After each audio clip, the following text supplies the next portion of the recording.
be going live now. And I need to draw your attention to the fact that there is no fire drill this evening, so if the fire alarm goes off, it will actually be real, and you'll be able to follow the route which goes from this door here where you came in, down the stairs, and then out, and follow the signs that go towards the fire point. If the stairs that you came up blocked, there's another set of stairs that runs along the side of this wall and goes down and comes out between this building and the house, and there's another fire assembly point there. If you wish to use the loo while you're here, the toilets are just out of this door, and if you go to your right there, you should see them on the left. So we're now entering public participation, and the first person I have to speak is Claire Rosalie Burke. And because there are a number of people who wish to speak tonight, I would ask everybody to try and limit their comments to 3 minutes, please. Claire, could somebody turn the microphone towards there? Can you hear me? Right, I'd like to say thank you very much for all the minutes being sent to me on the Freedom of Information Act, and the Town Park's got a job to do, and I've got 28 pages there for you. Nice that one. Also, I'd like to state that the UN head leaders this week at 5:30 in the morning put an article right across Facebook and social media. I have it on my phone. And it basically stated that it was Remembrance Day for Auschwitz, and also that the UN has basically appealed to all the governments in the 50 Commonwealth countries to stop discrimination and human rights acts against Romanies, travellers, gypsies and their communities, and also that this bill that they're putting through not only affects us, it affects everybody with their human rights, but it's not got to go through, and the UN do not support it. That one. Also, under remembrance, the reason why I've left the red and white pieces voted there is because the red represents the blood of our people, our heritage. The white represents the ancestors that have gone on. You have a piece told in your town. That would be remembrance for them. Also, I noticed on the piece of paper that you've given us that there's an article here from NPJPC about the Secretary of State housing, and I would like to quote and unquote, communities. We are a community. I would like to see every single piece of land around Glastonbury that is being proposed for permanent sites or even temporary overnight stops for travellers. Also, you have a piece of land, I'm not going to get the name right, that used to be owned as farmland up near the football area. There's a big iron gate that's been put on it. I know that there's been an order put through on that. Written down in the notes. I'm asking for a request. We have to put in with our horses and carts. We have a problem. We no longer can put in at the bottom of where we are building the no man's land. Can we not find some overnight stops like they have done for Appleby recently, that horses and carts can pull in so we're not on the main road causing disruption and a problem? There's grazing land there, we can graze the horses off, we can pin them in with electric fencing, they're off the road, there's water there, and then safe. And it's not causing a problem, and then residents can't complain that there's horses parked up the side of the dual carriageway. That's just a suggestion. Also, I'd like to, on behalf of the people around Private Mount and other areas, last night I was up there staying in the caravan that I have up there. Keep an eye on the community. It's intimidation. Between 12 and 2 o'clock in the morning, I recorded 4 helicopters above our heads, and they were loud. We've got people up there with mental health. We've got people up there with disabilities and children. homes. We've also had police drones in the early hours of the morning going around our site. No offence, darling, it's invasion of privacy of human rights. If they want to come up and talk to us, fine, but in the hours of 2 and 4 in the morning, with a drone above your head, going past your window, that's not right. Well, I'm asking that to stop. If you want to come and talk to people, if the police want to come and investigate, it's fine, fair enough. We've got nothing to hide. But don't keep putting helicopters over our sites. Don't keep putting drones around our areas. It's not right. Well, thank you for your time. Thank you for your listening. There's a whole load of paperwork there, so just how hard to work that out. And I look forward to the next minute. I also would like to ask that there is private land that's being put up for housing. Right, that's fine, fair enough. There's lots of little bits and lots of land that's being taken up.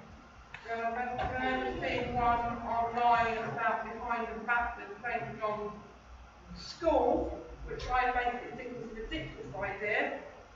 Because my kids used to go to St. John's School, and parents used that car park so they could pick their kids up. Don't put hands there and leave it to the physical people so they can park their cars and pick their children up safely. So I'm actually one of the people on that side. If you can find some land, even raised at 8 foot, it would be very much appreciated. Thank you. Thank you very much for that. So next on my list I have Simon Howard, the Trillion Trees Project. One second, sorry, let me just get my stand ready. This is a Joshua tree. There are many wonderful artists in Glastonbury, as you know. This is from the new Garden of Eden. It's not the tree of good and evil, it's the tree of life. There are a few trinkets and look, this is historical importance. That's for you guys. It's to do with Joseph Brown here. This is from Barry. He sells little trinkets. They all support the Trillion Trees. They've been handing out leaflets. And this is from Sylvia. I suppose some gypsy lady. She doesn't put trinkets. Quite beautiful. One more thing. Got one left. One last gift from here. And this is probably not there actually. So what that for some seeds. You can make a little cake out of it, I suppose. You won't go far. Yeah, thank you. So. Thank you, Simon. And I hope that the council will be able to have a chat with you about the Trillion Trees projects in the future. Oh yes, yes. What I'm going to do is I will do I will record it onto video, and I'll make sure that you have that, John. And if you want to pass that on to the other council members, that'd be great. And I hope that this isn't so serious tonight because I have to be a little bit serious in part. I'm not that very serious. Anyway, here we go. The Trillion Trees Initiative is underway. It is the greatest undertaking humanity has ever had to take, and I do mean ever. Carbon neutral bids? Forget about it. This is the most important thing. This isn't only going to be the price of freedom. This isn't even the price of peace or earth. This is the price of life. And if that's not really, you can't plant the Trillion Trees, we know that. But we can help and we can support the Trillion Trees. What I'd like you to do is contact your council, which is Somerset Council. And I don't only want you to contact them. What I want you to do is to say, embrace the project. Not say we put it into a little compartment, like a carbon neutral grid. What I'd like you to do is be the same as one of your councillors suggested. That every child in Glastonbury should plant a tree. Why shouldn't they? Not every child in Glastonbury, every child between here and Penzance. This is my area where I live, Penzance, Glastonbury, in between. That's the dragon line. You know that? So I would like everybody to be given a chance. If they want to plant a tree, why not? You don't think there's one greater thing that people could be doing together that has no politics, no religion, none of that. But in Glastonbury, I'm assured that this is a town that puts God first. And we know this because in a town of 9,000 people there are over 72 registered faiths. And all of those faiths find the divine nature, just like I do. My God is nature. I don't want carbon neutral bits. I want communities to work together to say that they understand that God is in all things, and mostly in nature. Because if we don't put nature first, we're finished. There we go. The artwork again was started by people in Glastonbury, Lee and Ash. The artwork for that, and I don't know if it's a mural or the love of the school. This guy, sorry to bring him to the table, he's the only politician on earth who's supporting the Trillion Trees Initiative. And you know why he's supporting the Trillion Trees Initiative? Because I got him to do it. I blogged on his page for months, and it was called the Trillion Trees Project, but in his academic wisdom, he says it's the initiative. And it is an initiative. You can't plant the trillion trees, and we can support it. We all know who she is. She's my greatest fan, my best supporter. She's brought me on this tree project for 7, 8, 9 years. Never told her, not once. Not once. She would be well behind this idea. Just to support it. I'm only asking you to support it. Holly Higgins, have you ever seen an angel before, guys? This is the first angel on earth. Do you know why she's the only angel on earth? Because God is in nature, you see. She's an earth warrior. She's an angel. She's dead. It's not the price of freedom. It's the price of peace on earth. I was told that you can buy 3.5 acres for 25 grand.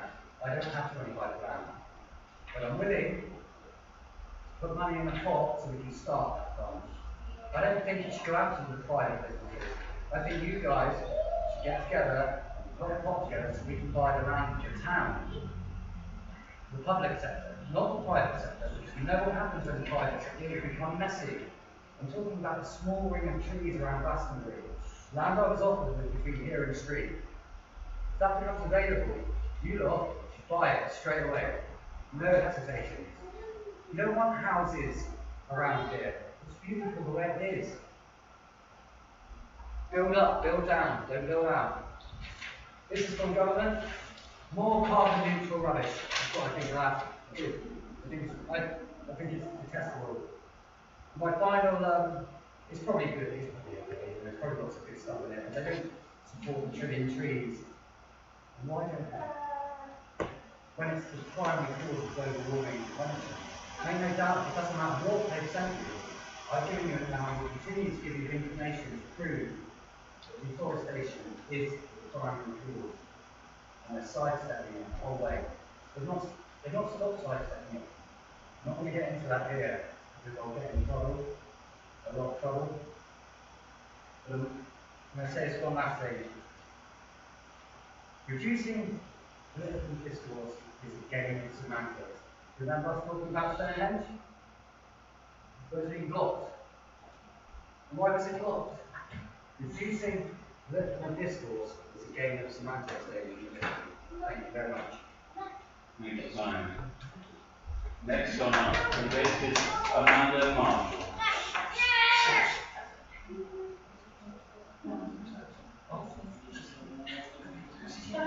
Sorry.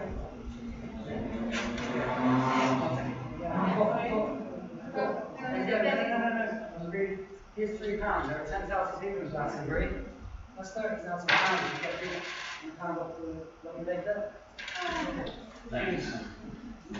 Thank you. Amanda. Thank you very much for speaking. Hello, everybody. Firstly, can I say how much we love living in our town? Thank you. That's what we do. It's a great place to be.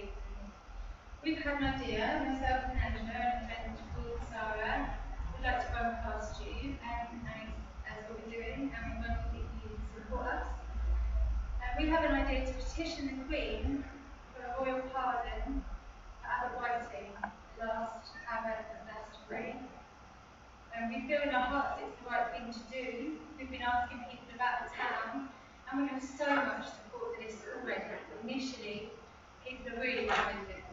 And that's just on the ground, that's just asking people. We also have a dear friend who has successfully petitioned the Queen, who's willing to help us write the letter. So we feel that it's building momentum and it's getting out. I've written to the Lord Chancellor, I've also contacted our MP, and yesterday I went in Paris. So we're building up something that people seem really enthusiastic about, because there is a Jubilee next year. So we're hoping perhaps we could dovetail with that. So it could be something that would be great for this town, for us as a whole, and great emotionally and spiritually, and just for the town. We'd like to give back to Glastonbury for a part of Sabbath. So this is what we're doing, and we wondered if the town council could support us so that we can come together as a town, or sign a petition perhaps. Something like that. That's what we're bringing to you. So that's what we're up to, and we'd very much like your support. So we can all come together and you can write and present something tangible for Her Majesty the Queen to look at, address, perhaps incorporate into her celebrations next year. I know we're having a great redevelopment. It would be great to start that perhaps. Excuse me, the charges on the list.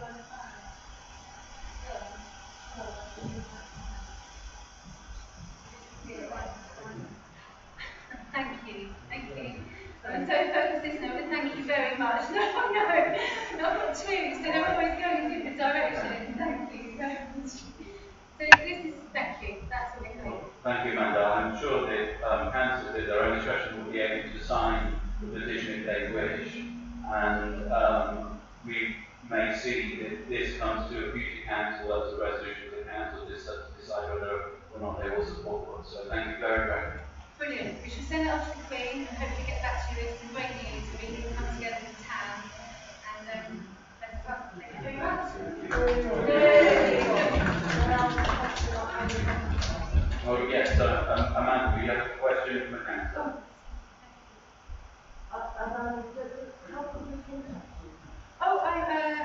I have an email. I'm a resident.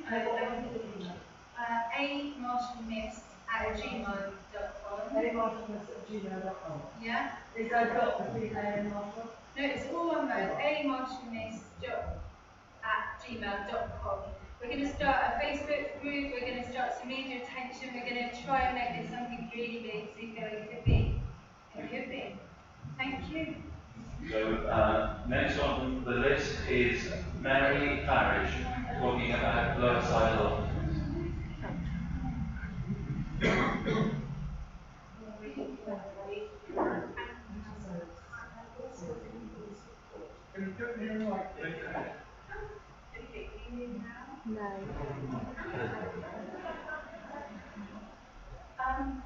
I've been holding allotments, down the left side allotments for at least 10 years. I actually can't remember my team chapter. I was quite sorry to see over a today a motion to sell allotments for housing. And I thought expressed my horror and shock to say that there are a number of things which you must take into consideration. I believe the lower side allotments should be area protection and development programs. I'm assuming the one that we got very far. And it can be lots of green space area, but also areas which are cultural and social benefits for society. I think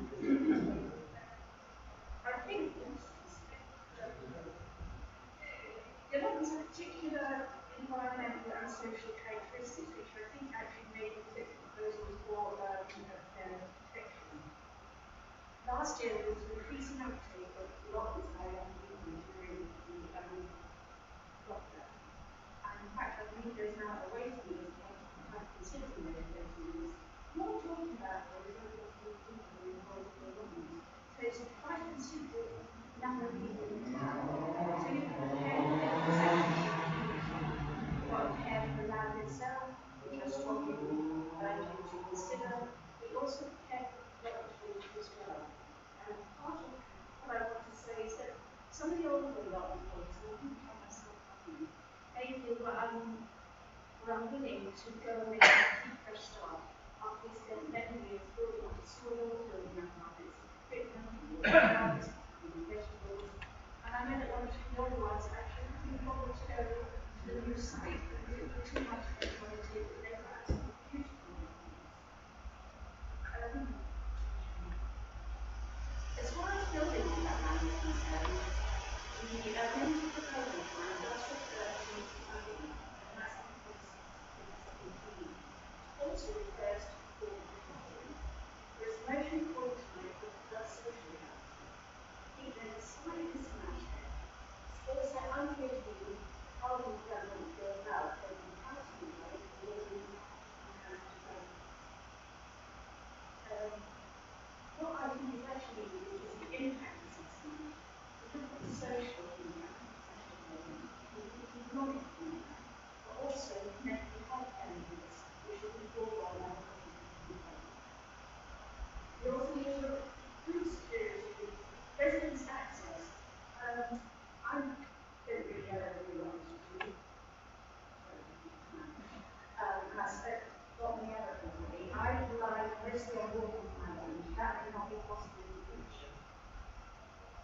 So residents' access. We also have no idea of the time scale, so it's actually quite worrying. It's really run along which are doing a year to months and about what's going on and what we're going to have. So we need a time scale. And then consultation.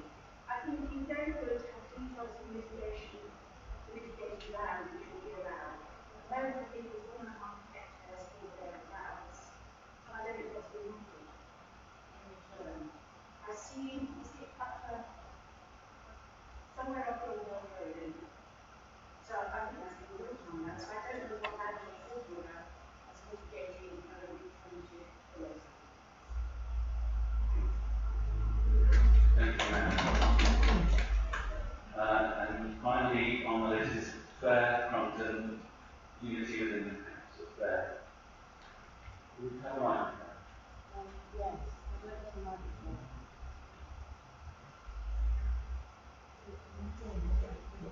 Hello? Can you hear me? Yeah. Good evening, everybody. I want to talk to you primarily, the council, about unity and continuity.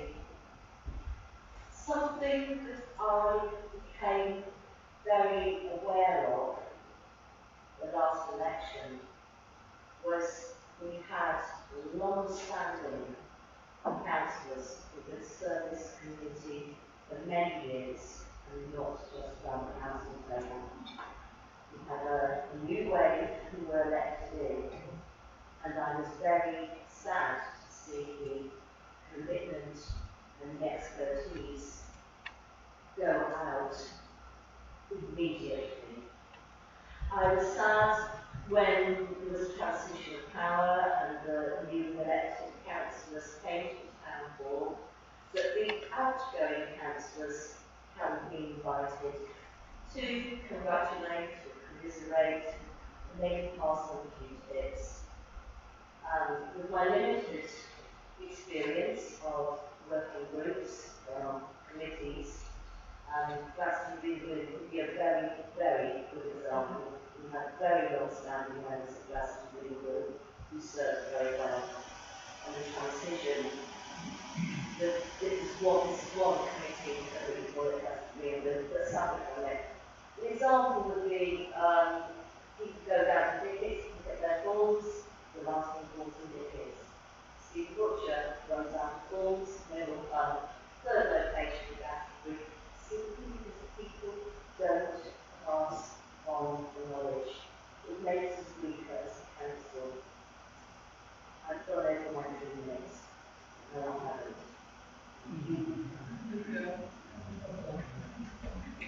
So,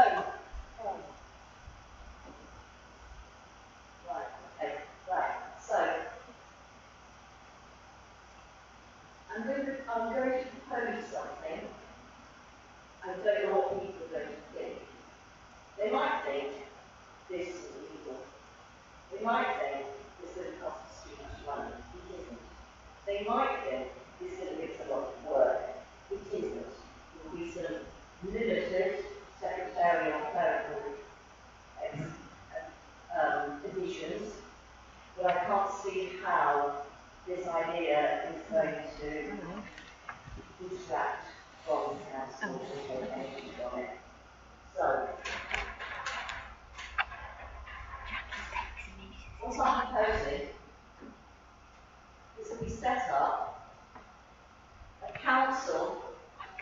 COUNSEL of elders. And that this council is primarily formed by any mayor who has held office in this town. So, to begin with, we have a list. People's health gives out, people get old, but people still want to give when they can. People still care. I understand from an ex-mayor that a lot of the good practice that was built up over many years on the planning committee has been lost overnight. And just to let you know, I haven't spoken to any councillor or ex-councillor about this. This is purely my idea. I'm not in with anybody on this. This is purely me by myself. Okay? Right, we have a council of elders that are primarily any ex-mayor has a right to be on a council of elders. So the ex-mayors feed in. One person on the council of elders, not necessarily the chair, will have a right to access the meeting between the mayor, the deputy mayor, and the town clerk. But this will be the choice of the mayor. I thought very carefully about this. If you're the mayor and there's somebody on your back who you thought you got away from, you want somebody who's going to support you. So we want it to be supported. It has to be apolitical, and it has to be for the good of the town. So, Council of Elders feeds out to the deputy meeting, the weekly meeting with the mayor, the deputy, and the clerk. Council of Elders available for support, the induction and the support of new councillors. I know Miss Bishop's, Sampson Bishop's been on a steep learning curve, it probably isn't anywhere over yet. I'm sure that he'd be very grateful to find older, wiser people who would have the time to help him and guide him on his way. Okay, so I want them to be there for transition of elections, as I'd like the outgoing councillors to be present. At the mayor's discretion, somebody like Simon, anybody who comes with a positive, any member of the public who comes with something positive, not negative, I would like at the mayor's discretion, the mayor to refer them to the council of elders so they can give people like Simon individual support with his dream. I would like to see from the council of elders aldermen elected. We've had a dearth of aldermen, and people do not value the wisdom and the love of the old. And finally, not quite finally, by unanimous, only unanimous election of the mayor and the full council, the people that standing in the community can feed into this council of elders. And I would like, in the interest of unity and not division, I would like them to devise and administer a solemn oath of loyalty to the town. Thank you very much. I love you, sweetheart. Thank you. Brilliant speech. Thank you very, very much. Thank you, Claire. Blessing. See you next time. So, now, ladies and gentlemen, we will begin the council meeting proper. As we do, it's become our tradition to hold and observe a silent minute and to ask someone to light the Glastonbury candle. I wonder, in the spirit of unity and community, whether you would be happy to light the candle for us. And when the candle's lit, if you would like to stand with me, and we will observe the silent minute. And I can't help noticing, not only is it the anniversary to remember the Romany and Gypsy and traveller communities and the way that they suffered in the past, but also the anniversary of Hiroshima and Nagasaki this week. So I would hope that we spare some time inside a minute to remember all those who passed in these atrocities. Thank you.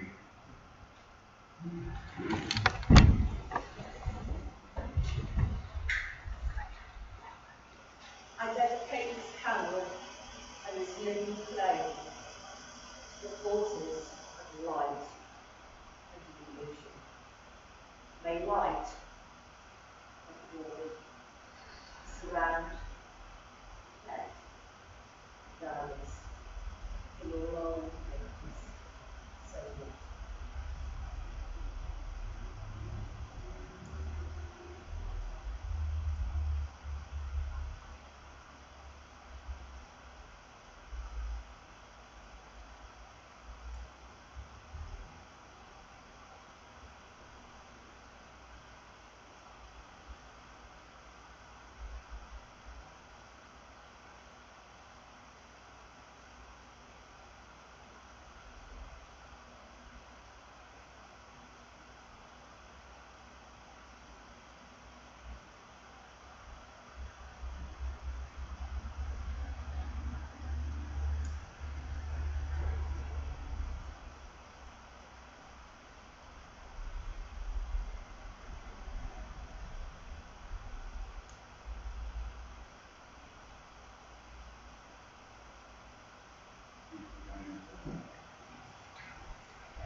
So, Joe, have you got any apologies this evening? Yes, Your Worship, we have apologies from Councillor Terry Napper, County Councillor. Thank you. Any declarations of interest? Yes, Your Worship, I want to declare a definite interest on the Glastonbury allotments. Thank you. Any other declarations of interest? So now we move to approve and sign as a correct record the minutes of the Town Council meeting on Tuesday the 13th of July. Page 12.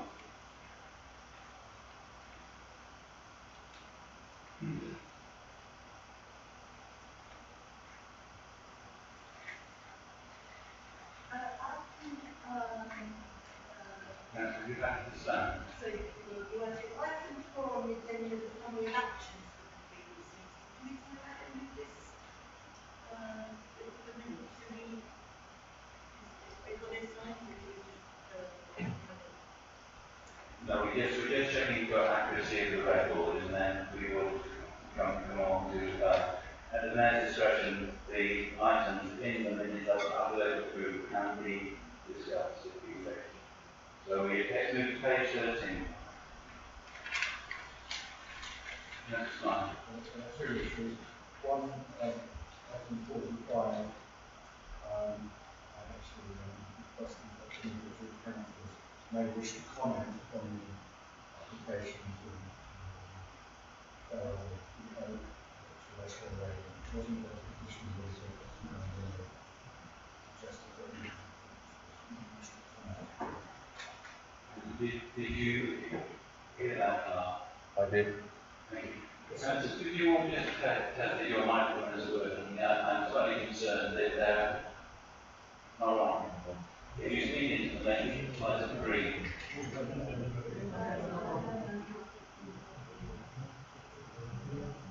Joe, could you advise councillors not to turn on their microphone, please? There's a little button on the side, hold it in for about 3 or 4 seconds. Then the green light should then come on. It's on now. That's now on. Councillors, like, would you like to repeat what you said, please? Yeah, item 45 wasn't additional research down where advising individual councillors that may wish to comment on this application to Russia. Thank you. The other amendment would be a suggestion that where item 46, where it suggested that council include a written report illustrating the resume, as was with council motion item 55. It would be quite useful, councillors and others, for the personal points to be listed before including the council approvals with the report. That you mean in the minutes themselves? In the minutes themselves. Thank you. So, councillors, anything else on page 13? Draw your attention to page 14.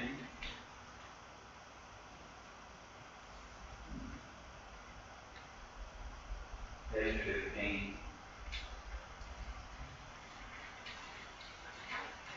And by some work of miraculous nature, page 15 as well. Yeah, sorry, Chair. Sue. Thank you. In item 52B, the multi-agency group, in the third paragraph near the bottom, it says on weekend of the 31st of July to the 1st of August, and then over the weekend to Glastonbury Festival, and solstice in September. I'd like to draw attention that actually it's the equinox, and what the solstice happens when the sun is high and low. Thank you, Councillor. And we must always keep in balance our thoughts about September.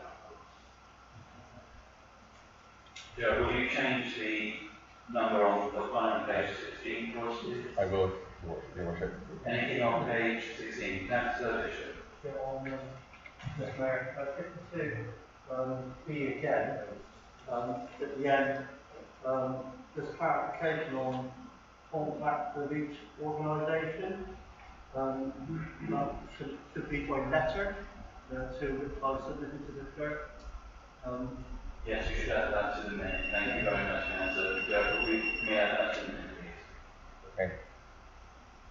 Page 16, which is listed as 15. Thank you. With those amendments that we've discussed, do I have your agreement to sign these as a true record of the meeting? Thank you very much.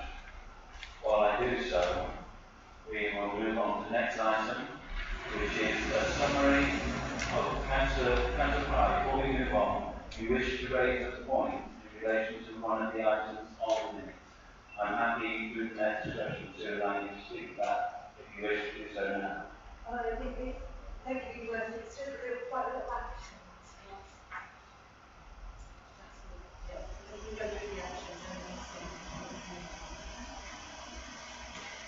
So, I don't understand, you're waiting now to see the actions from the previous minute before you wish to speak. If you wish to speak. Thank you. Jeff, would you like to speak to item 4? Thank you, Your Worship. I don't have a microphone, but I'll speak as my normal voice, if that's okay. Oh, thank you, Dagger. Much appreciated, thank you. The summary of actions from the previous meeting. The police report from the previous meeting, if you remember, wasn't available on the time of the meeting, it was available the following morning. That has been circulated to all councillors and was placed on the council's website. In addition, I did speak with Simon Nancy, the sergeant, and with the 2 beat managers, and inquired how we might be able to improve that. Again, when we get to the police report in a moment, Your Worship. Letters have been written to the National Health Service and the Secretary of State, and as yet I have received no reply from either. A letter to Sarah Clay was sent thanking her for all the work she's done in the op shop and just raising the awareness of the community hub, St Dunstan's House, as a possible location for the future. And the clerk, I have, as instructed, contacted numerous authorities and organisations associated with finding solutions for the number of unauthorised encampments and parking at Stone Down Lane, and informed of the frustrations raised by this council. That has happened, and that's also been reported to the multi-agency group. Thank you, Your Worship. Thank you. Is there anything you wish to add to that, Councillor Pride?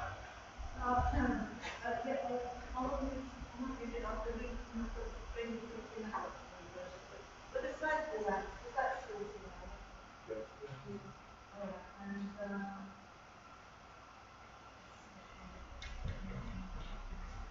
Thank you, Councillor Martin. and the gas. Supply. Is that been The contracts were, sorry, Your Worship, it's referring to the items on the schedule of payments that we identified. There was a payment to CNG, and that was a payment for gas. That contract has now lapsed. It finished about now, about the 16th of August, and a new contract has been sought from a different supplier. And same with one of the very final EDF contract for St. Dunstan's House also lapsed at the same time. Thanks so much. Just a point of clarification. The writing to the NHS, was this in connection with the proposal to congratulate the NHS work up, urge greater funding for it? Was it that? Because I proposed an amendment in addition to that, which we decided to make a separate letter, which was to express the hope that the identity and banking details of all private companies which gain NHS contracts should be in the public domain. So I just wondered if that had been.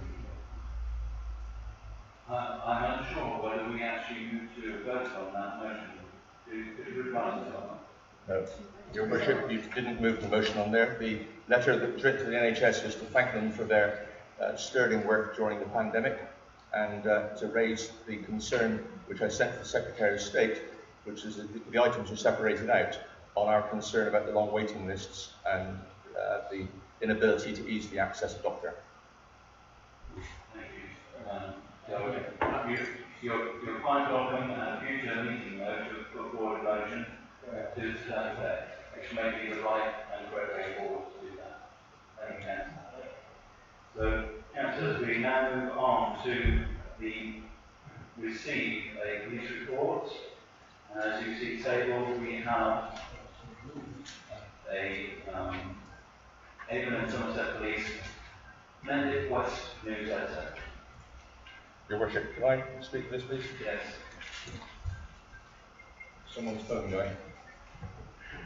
Your Worship, I wrote a reminder email to both PC Karen Upsall and PC Katie Moyes last Monday week, asking if it was possible to have a report in time to send out with the agenda.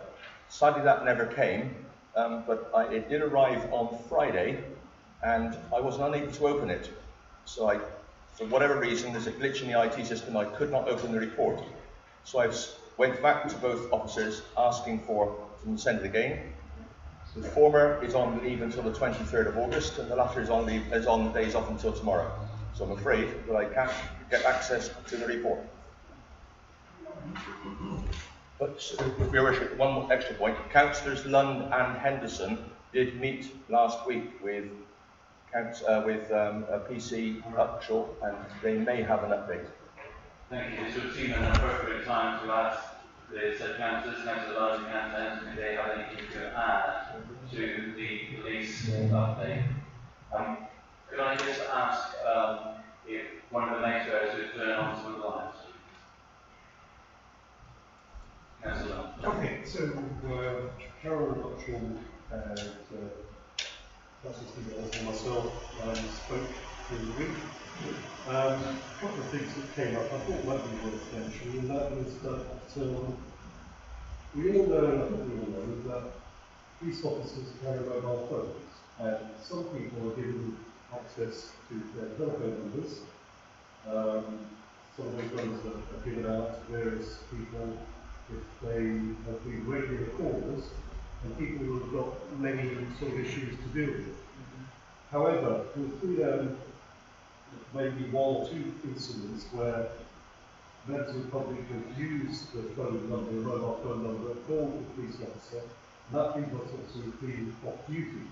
And because they don't have any other technology to sort of give a message over the phone or to bypass or to relay that phone call to another phone, it means that nothing gets done. So maybe members of the public might think that they've made a call, they've left a message, but it won't be picked up possibly today. So the request was, if you are using that system, instead of going through 101, don't expect that leaving a message necessarily is it's going to help.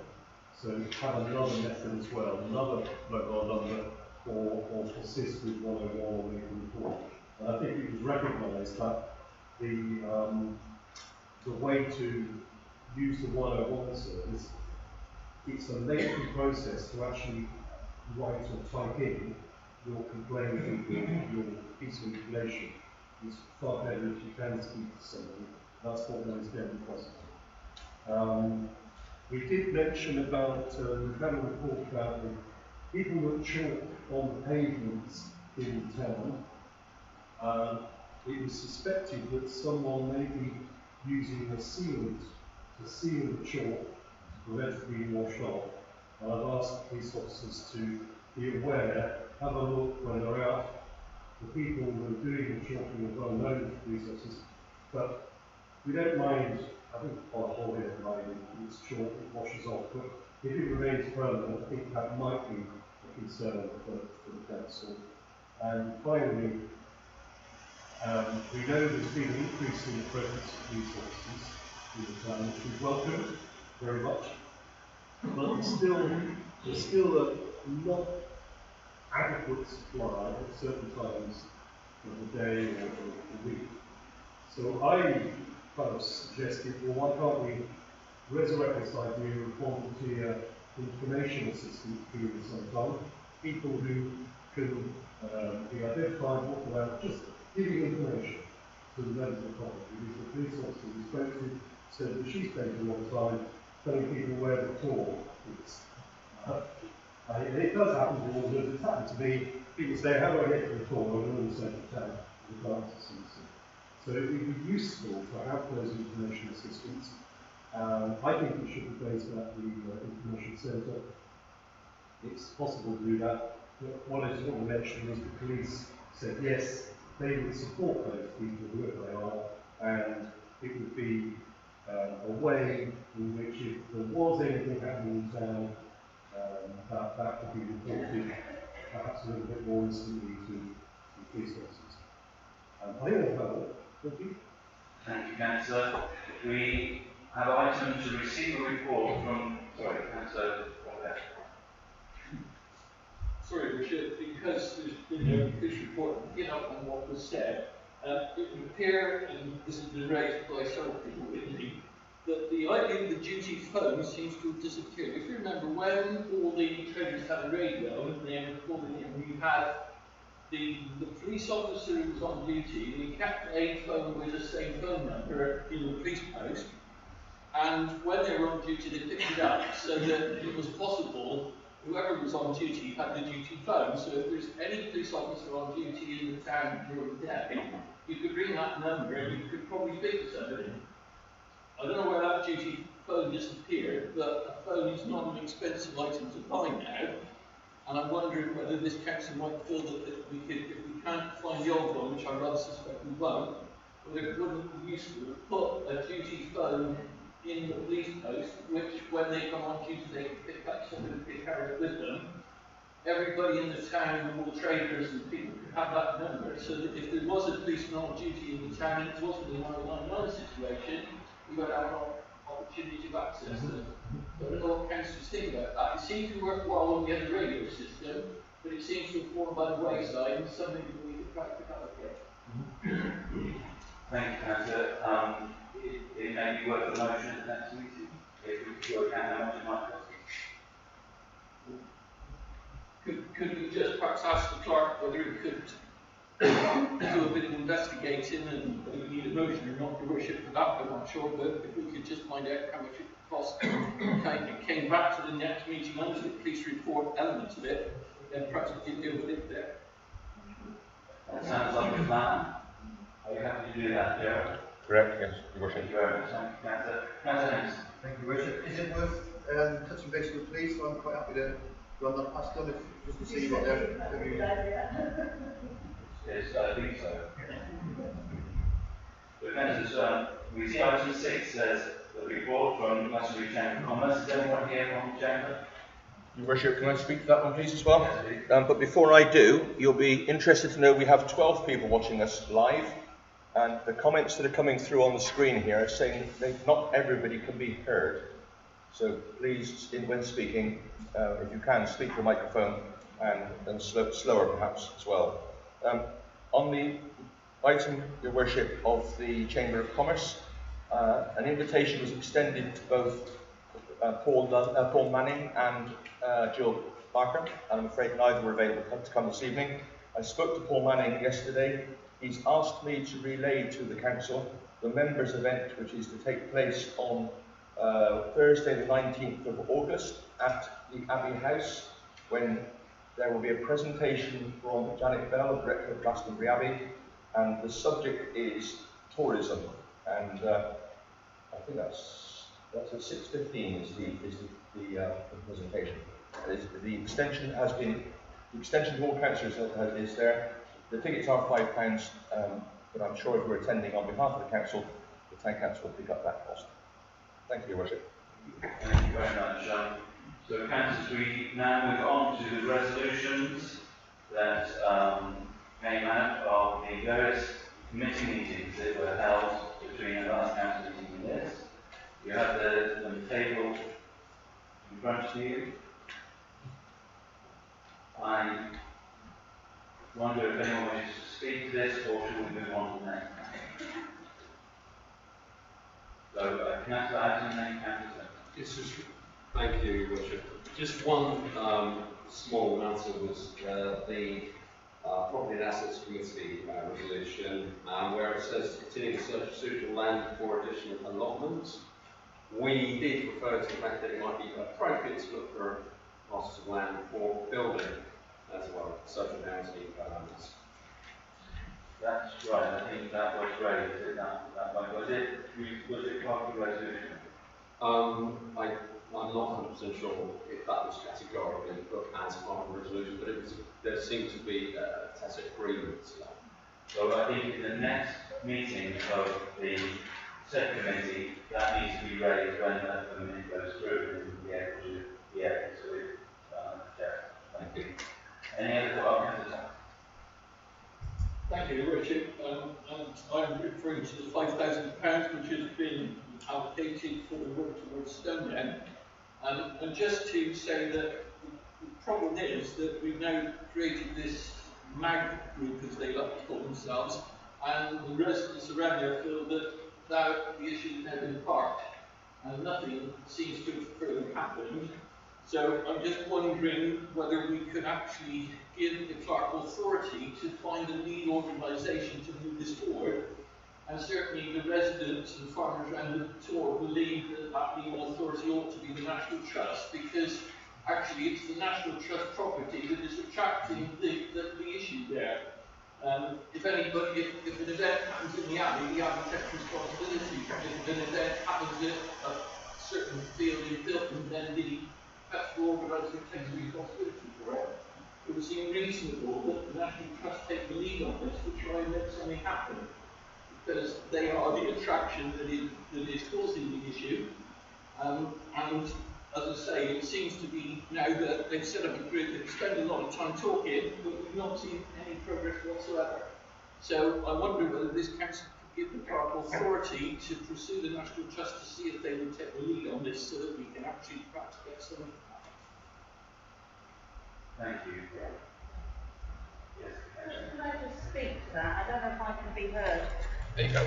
Publicly, but my voice is loud enough for them all. I agree with you, dear, that the fact that the National Trust should take leadership in this issue, but I think we've learned that they're very reluctant to enforce anything. So although I'm very much with you that we need somebody to push this forward, I'm not sure, and I look to our county councillor if she agrees with you. Councillor Flush, do you wish to reply to the point made by the Deputy Mayor? Indeed, thank you, Your Worship. I'll address the MAG group as it's known under my report.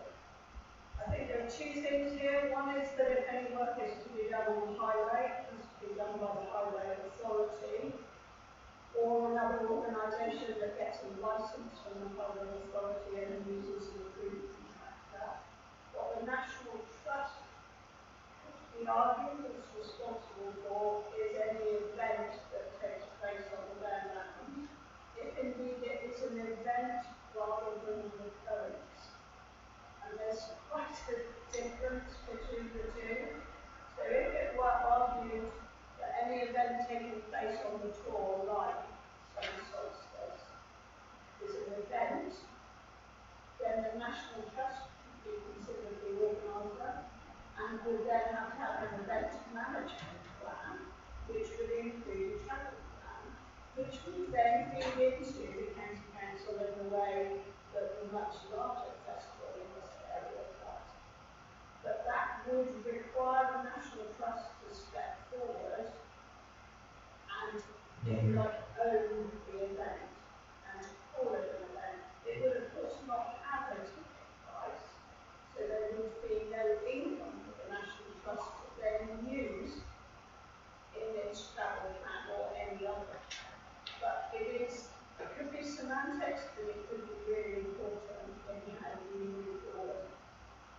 If you don't mind, I'll wait until my report to report further on that. I don't mind, and thank you, Councillor Cassidy. Just to say, Your Worship, that of course the Council Truckers may have a say on it, but as has been said by the County Council, is the Somerset County Council responsible for the project where we talked about narrowing the road. They have put up the signs as clear away. They may be doing some policing of that, but regularly there are lots of cars and vans as people visit the tour. And the project that we had in mind, and the £5,000 was talked about for, was for narrowing of the road to try and ensure that people could no longer park there, which would solve the problem in a permanent way. So that's a separate issue. With regards to the Property Assets Committee, going back to the search for additional allotments, at that committee I think it was agreed that we need to be looking for sites closer into the town. And a lot of sites were looked at because the town clerk had researched parcels of land that might be suitable, not to say they are available, but that there was a lot of consideration that if we're looking for alternative land allotments, some of it should be closer into the town because people have to travel some distance at the moment. I think that is an important point we need to consider. Indeed, and additional as well as alternative, I think. Thank you. Councillor Bishop. Yes, Mayor. I think you'll find the National Trust, the letter that I composed and sent to the clerk addressed a lot of these issues of asking National Trust to take more responsibility of their land and what actually belongs on their land. So I think we're waiting for a response from them, and the dates were given, and it was yet to not, it was mentioned in my correspondence, and also other dates were given as well, where residents felt that those weekends or those days will become a problem for the residents in and around the country. Thank you, Councillor. Of course, once your letter was approved by the Council, it ceased to be your letter and became the Council's letter. Just to make sure that we act corporate. Councillor Brown. Thank you. I wish to point out too that I don't actually trust the National Trust to do anything. I attended a meeting on behalf of the Council, a Zoom meeting, which also was attended by Councillor Nation from the County Council. It was very positive discussion, very positive ideas, and there were several very senior members of the Regional National Trust customers at the time, and it was agreed that there should be a follow-up meeting quite quickly that would be organised by the National Trust to continue exploring and come back at looking at ways that the Town Council, highways and everybody else work together about it. And the National Trust never came back with a date for a continuation of that discussion, and emails have not responded to about it. Thank you. Thank you, Councillor. So, Councillor Tucker, you put forward an idea. Are you still happy for us to go forward? Well, yes, Your Worship, because I think more importantly now, having heard all the comments and the fact that the National Trust seemed to have stonewalled us in effect, and I think lots of us have met in different periods people from the National Trust. And I did point out to them that if these sort of things happened around Bucks Carey, or these sort of things happened around Starhead, it wouldn't be allowed, and it wouldn't be tolerated, and the National Trust would do something about it. Because it seems to be Glastonbury, we're taking a different tack. And that's why I'm encouraging this council to give the local authority to be starting to push the National Trust to make them face up to the responsibilities that they have with this site. As I say, any other organisation who's causing that sort of problem would have to face up to the responsibilities, and I believe it's time the National Trust did up there. The people might park on the highway, but they then move on to National Trust land, and that's where the problems seem to come from. So I do think it's reasonable that we try to pursue this, because otherwise this group is just going to keep talking, and until somebody actually drives it, it's never going to come to a fruition. Thank you, Councillor. Are you happy then, as this has come out of an item that's on the agenda, to put that as a motion now? With the chair's permission? Yes, I wish you had with that, but you have to put that to folks can have seconded from the property as Sure. Councillor. Thank you. I believe it's on council vote. Is that correct? So, anyone wish to speak against the motion? All those in favour? Thank you very much. That looks like it's carried. Thank you very much. Thank you, Councillor. So we now move to receive the report from the county councillors. Councillor Loach.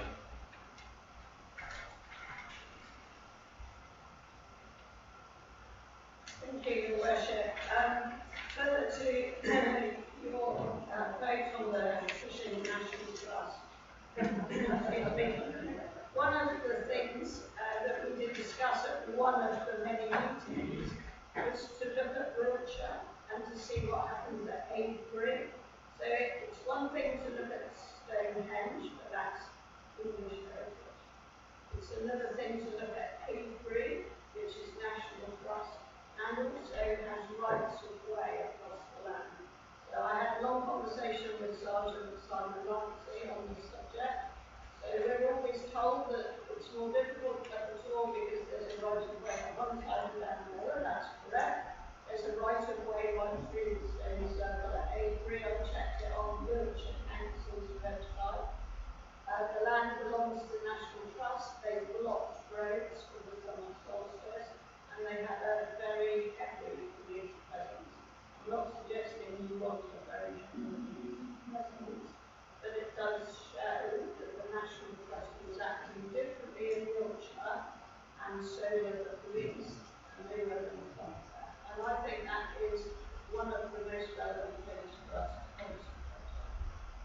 So I've put forward a report, and I've just tried to summarise all of the places where I'm working with different boards, committees, endless meetings on behalf of Glastonbury.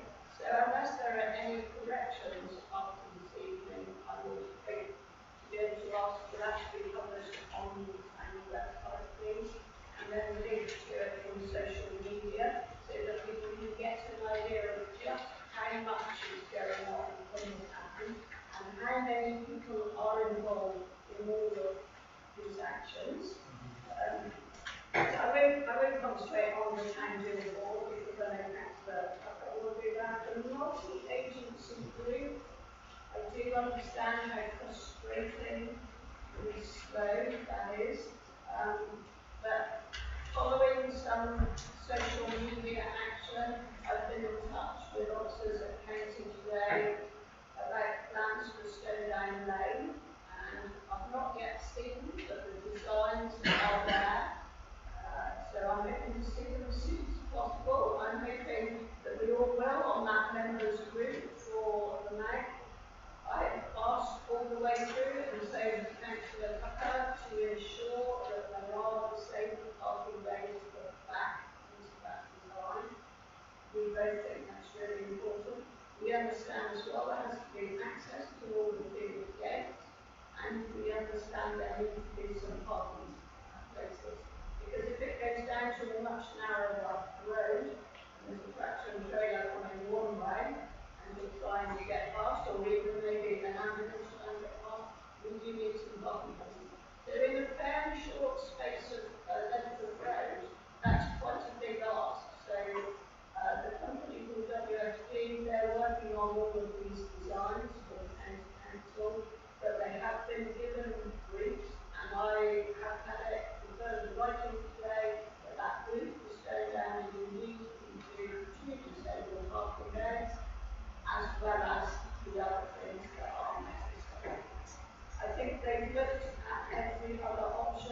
that was dismissed on safety grounds.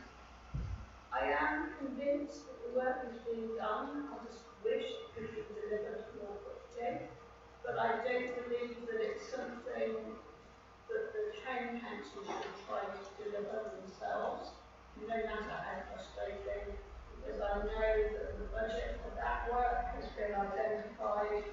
So has a budget for the work for Waterloo Road been identified. A course of action has been identified for Canal Wharf Road and for Beckley Bonds Road. So please believe me when I say that I do understand that there is progress, but it is just slow. There's also an awful lot of work going on about identifying land for traveller sites, and that's really interesting when you look at what's happening with unitary. So a single unitary council for Somerset, don't do the initials because it sucks, which is good. I think that will change quite quickly. And clearly hadn't been thought through. But because we will eventually go to a boundary for the whole of Somerset, the requirement for traveller sites, both stopover, transit, will become a requirement for that whole of Somerset, rather than for the Mendip district, the South Somerset district, and so on. So there is quite a significant difference ahead there, and I know that James EPRMP is very well aware of that. So there also, the work that I identify in bullet points is being undertaken by different councils, so some of it is falling to the officers of the county, some is falling, say, on traveller sites, on housing, on legal advice about bylaws and PSPOs and other things that other councils are using. That is falling to Mendip. They are working together. I'm really pleased to say that Tom Ruffin, the Equalities Officer, is working very actively in that group. And because he works for both county and Mendip, he's a really good bridge between the councils. The public health initiatives, of course, they all come from County 2, and they have been actively visiting encampments in Glastonbury right through the summer. They don't talk about it. There's very little publicity. You would read nothing you see on social media or in the press, but it's happening and it's reported on that council. So the single unitary council for Somerset, I've given you the dates for that were in the paper at Mendip last night. What I've heard today might mean all those dates change. I think if I wrote you a report every day, it would quite likely be different every day. There's a very, very short time scale. If there is to be an election in May to the single unitary council, if it goes on the existing county divisions, that would be 55 times 2, so double up to 110 councillors. The government may wish that to be fewer, because in Cornwall they've gone down to a number of boundary reviews, they've gone down to something like 84, and actually the government would prefer us to have no more than one councillor per 5,000 electorate. So that would be fewer, I don't know how you do fewer than 2, more than 1, fewer than 2 councillors for a unitary authority, so all of the responsibilities of the district and all of the county for a town the size of Glastonbury. Or it means, which means putting Glastonbury with another village in order to get to 2 rather than a fractional councillors. So we don't know is the answer, and the messages keep coming out and they change every day. So we'll see. Keep posted is all I can say. There are 2 things though that are happening. One I referred to about travel sites for the whole county, and the other is an increased request to Mendip District Council for asset and land transfers. So anyone who was around in 1973 will remember, and I don't suppose there are many councillors still around, but I have heard from Ralph Clark in Street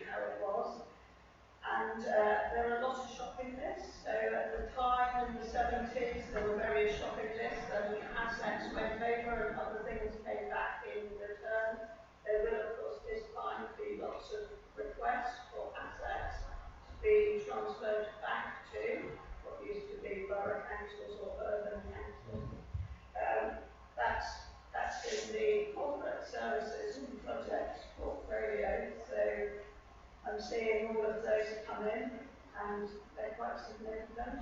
They will require a great deal of work on due diligence and on legal and on heads of terms and all the rest of it. Depending on the schedule for the move to unitary, there will come a point when the structural change order goes to Parliament, when it will then become impossible for a smaller council, or indeed any council actually, as I said, to move on asset disposal or borrowing or large-scale purchase without the permission of the other councils. So at some point in the winter months, if we're going to have an election in May, we'll have the fettering of councils when they can no longer take their own decision. Then we'll have further, then we'll have an election, and somehow, between all of those, somebody has to work out how to run local community networks. Then it has to continue with transfer of assets as possible. And there will be a number of officers, including senior officers from every council, who are in effect seconded to put the new council together. It doesn't thank you. But it has been done in lots of other counties, so it's clearly not impossible.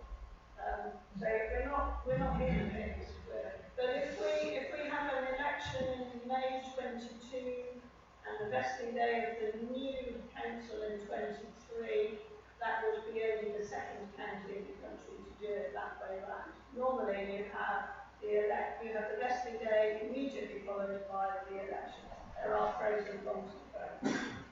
So the other things that I've put here about the town council's committee work on housing and homelessness, and I've been in touch today with Councillor Acton and thank him for his involvement. So I'm trying to make sure that many officers, including Jan Errington, who's been here to the committee, that they are wound in and involved on every conversation really, because it's really important that people don't feel that promises have been made if those promises are not possible. It doesn't matter what you believe, it has to be viable and deliverable.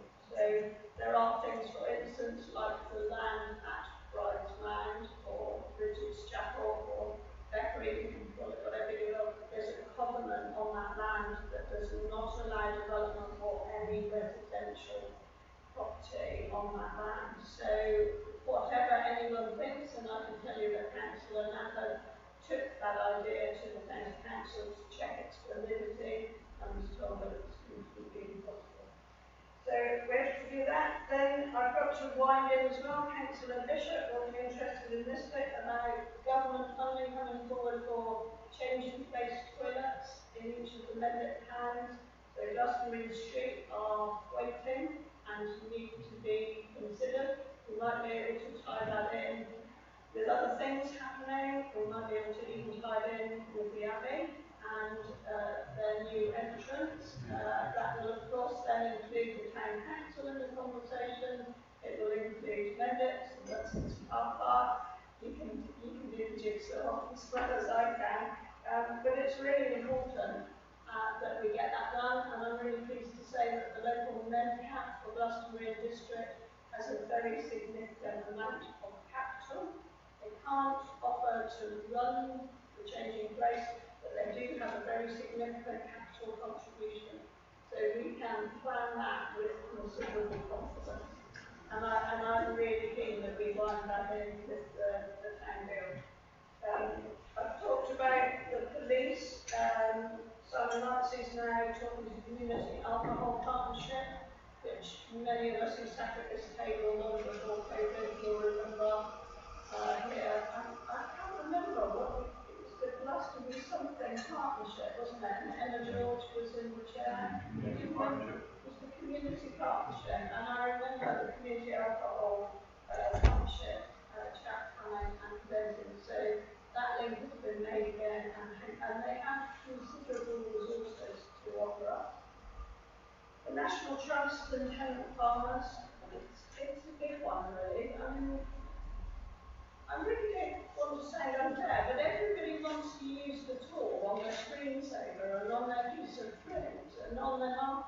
and everything else. And yet, when we really need help, and we really need to ensure that the town is very safe and enjoyable, everyone seems to disappear. So I think it is right that we actually hold the National Trust doing the same in Glastonbury as they do at Avebury, and we need to talk to the police in Somerset, agents in Somerset, to ensure that it's the same as it is in Yorkshire. So apologies for taking so long. Thank you, Councillor. One of the few times it really is a pleasure to listen to someone speaking a long time in this council whenever you give us. When it comes down to the transfer of assets, if you're doing it alphabetically, do remember how long begins the name. And do you still need to know about Manor House Gardens? Yes, that would be really helpful, owing to the fact that the Somerset County Council and Somerset Community Foundation have made a grant to the organisers of Manor House Road Community Garden, but nobody at Mendip knows about it, but we checked and it belongs to Mendip. So that needs to go on a list somewhere. Well, I think the council might be able to enlighten you immediately if you would like to. Certainly, I can give you the not automatic, but not handed the email address of Alan Reed, who is one of the organisers, as a ward councillor covering that area. It's a very, very small community garden. It's not a large area of space. And the organisers to the people who live immediately around it put in for a grant with the Community Foundation, which they ultimately ward councillor to sponsor because it needed sponsorship. And they're involving people from the whole of the Manor House Road area, including people with ongoing mental difficulties and also people who struggled with COVID, because the money that they received was part of the money that was put in through the government to support communities to come back into form. They do meet, they're there all day every Thursday, they're there on other days, they've improved the space amazingly and they're working very hard. One of the other people who is closely involved, who's been helping support it, is Tanya, who was one of the organisers of the COVID support group, which I will send around this email. Thank you. Your Worship, just to reassure you, nobody is looking to spoil that. It's simply to regularise it and somehow, in whatever way it is, whether it's a transfer or a lease or something, it's just to regularise it. Thank you. I see a number of councillors who wish to speak. Councillor Cottle, Councillor Hanson, Councillor Bishop, Councillor Houghton. Have I missed anyone else? So in that order, please. Okay, thank you, Your Worship. Excellent report this. A couple of little questions. One thing I think the main point of the report wasn't confirmed is that the county council ceases to exist after the election proposed for next May, and where the people who are unitary councillors who are elected will in fact take on their powers and then be gradually absorbing, I presume, the powers of the district as we get to May 23, I think. Is that right? Am I correct there? Nearly. Nearly. Not quite. It depends on whether the new authority is a new authority, in which case we will have a shadow authority here, or whether it is a continuing authority, which means that the county council in effect continues. We then have an implementation here, and the county council would then absorb this. Apparently there's no such thing in law as a unitary authority. So Dorset, for instance, is actually a large district authority that has subsumed the responsibilities of the county. In other places like Wiltshire, county council has taken on the responsibility of the district. So it depends on what the Secretary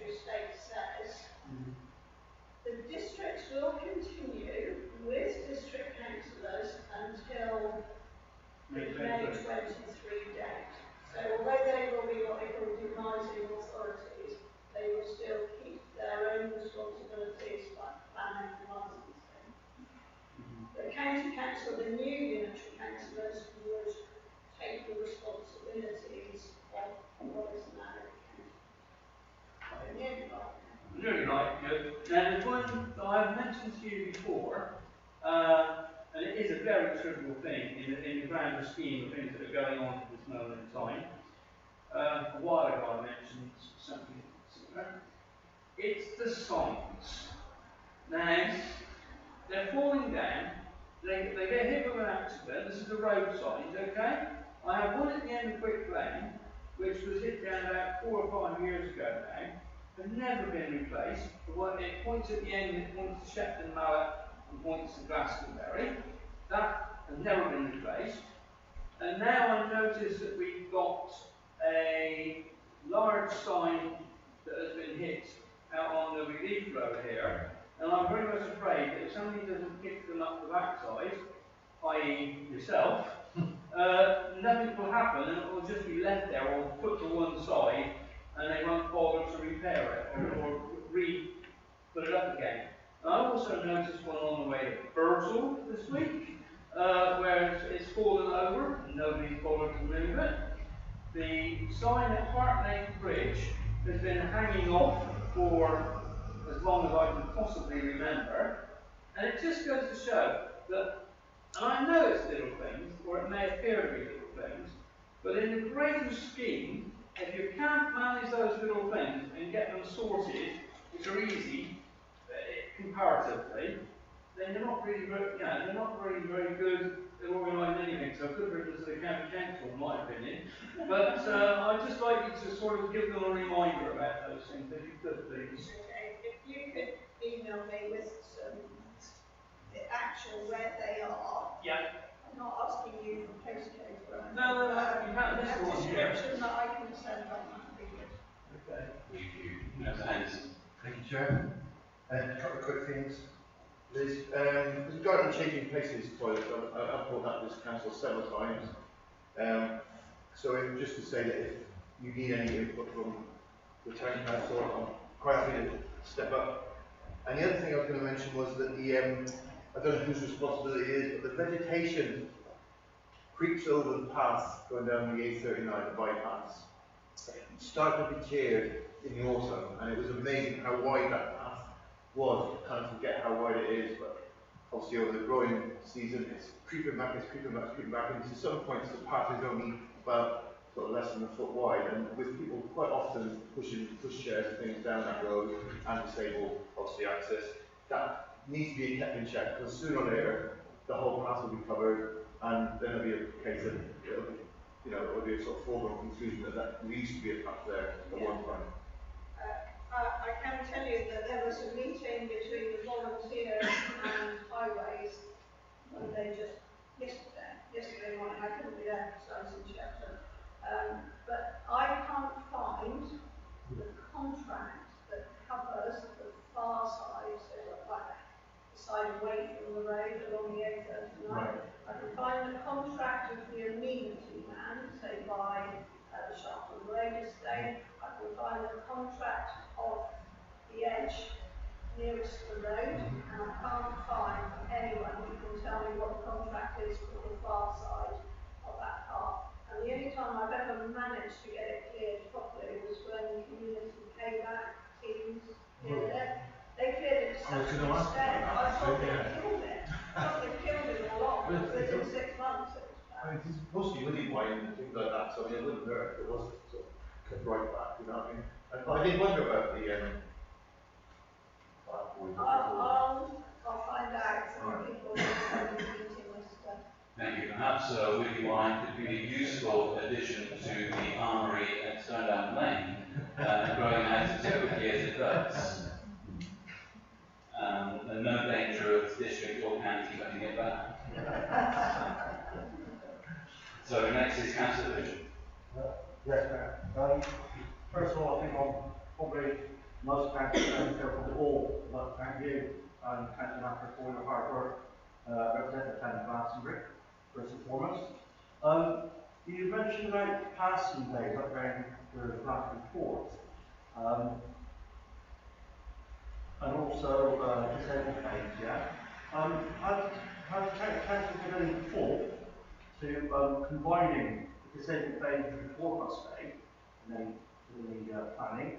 But also, passing days, as you well know, will be parked in, and council holidays consider clamping or throwaway signs, as they do when the Glastonbury Festival is on, all around North Wootton, that it acts as a very, very good deterrent for individuals or groups of people that think they can just do what they want, park where they want, for as long as they want, without consideration for local residents and other people who would like to enjoy the good town of Glastonbury.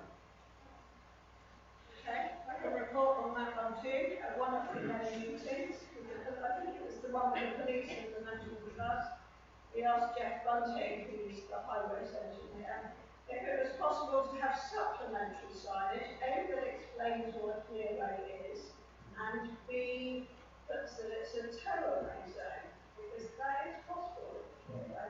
So I think that we'll end up with a load of hatching on the road, wouldn't we, where there are gateways that need to be kept clear. I'm hoping we end up with better signage, but because I haven't seen the design, I don't know whether they intend to keep the clearway or not. I can't tell you that.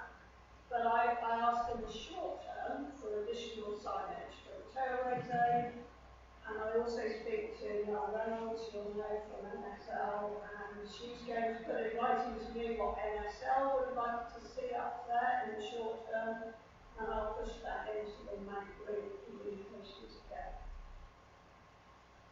Thank you. Councillor Anderson. Councillor Collins. Thank you, Worship. Point of information, the community goals by Manhouse Road. That land, as you know, is owned by many.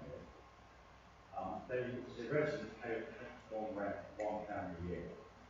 So that's about 20p for people who go in and use it. Hazel Tate used to go in there quite often. And she did have some objections once, including from a former mayor, and I never smoked that. All they was doing was getting rid of all the bracken and grass. But it's another area that other people would go into. And I haven't been there for a long time. I think they've got some chairs there. The garden seats there now. Yeah, that's off the ground. Right. There was rumours that they were going to do 2 to 3 bungalows on that site. Hazel soon got stopped about that. There's certainly nothing going on about development of that site, and I can't find a lease. So I can't find anything against which anyone will pay capital or other ones. So but I'll keep working on it. I think the grass that they were burning was the one from Charlie Bargain's Allotments.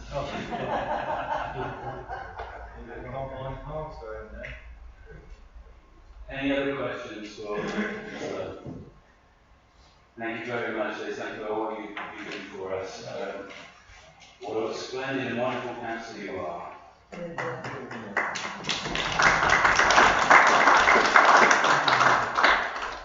So we now move to the District Council reports. I have read out the table of reports. I attended Sanders meeting, and tomorrow I'm attending an audit meeting, and I'll be happy to dealing with some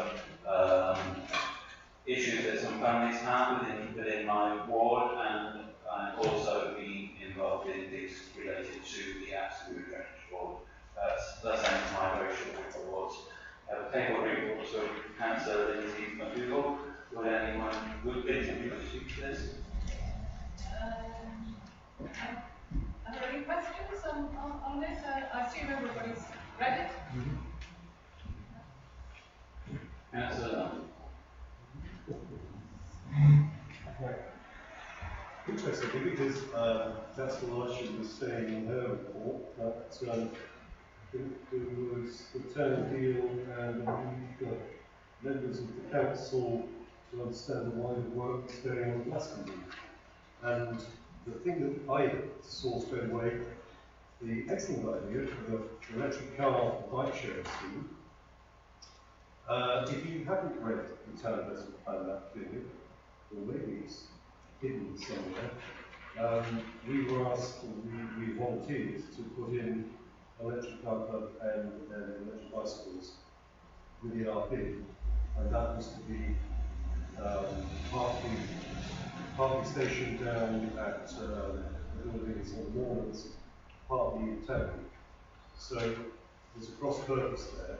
Is it going to be town council doing it, or will it be a local doing this, but I understand what co-plans are. I've followed their progress for some years. The project that we put together was entirely for Glastonbury, and it was specifically going to help people who perhaps were working around the Beckley in that area. So I'm happy if anybody from the council and the council district would like to contact us and have a chat with us about what we're doing and the money that we're allocating ready for that, ready to spend. Thank you very much. Any other questions? Councillor Arnott, then Councillor Ash. Thank you very much. Very detailed report. Thank you, Councillor Dougal. I have a question here because on the second page you are talking about driving down carbon emissions. And I know that all kinds of action is taking effect both through our town council, through London, and through county. But one thing I haven't heard at all is how the government are planning to support district and local councils with areas that are to do with dealing with helping people who are in poverty with making some of the changes that's necessary. That is including the social housing providers, where a derogatory amount of £1 million was put into the South West to help social housing providers to look at and to start doing changes to their properties. And it just seems to me that wouldn't cover what would be needed in our small town, because over half of our housing front doors, I understand, in this town are actually social provided housing. And I wonder if the district, maybe in consultation and relationship with the county and the parishes, such as us, are actually going to formulate any move to encourage the government to actually come up with a scheme that is workable. At the moment, it's only workable for those with usable income over quite a high amount to actually undertake any changes. I'm not challenging you personally, but because you're putting this in it, and I think it is really vital. I know that some people in the town are saying there is no poverty in this town, having been involved in the credit union and where it's mentioned that you can